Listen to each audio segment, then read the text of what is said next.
Hello and welcome to Piko Tutorials. In today's tutorial, I'm going to show you how to upgrade your existing client to a newer version.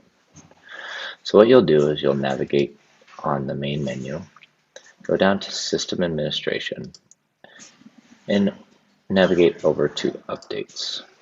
In this, you can see the latest available update here if you have one accessible. It does notate to apply system updates at the end of the week is not recommended, and that's just due to any bugs or faults that it may have.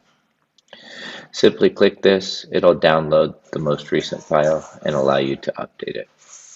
Thank you for watching Piko Tutorials. If you would like to watch more how-to videos around Piko, please click here for our tutorial channel, or you can visit us here at picovms.com for more documentation and downloads.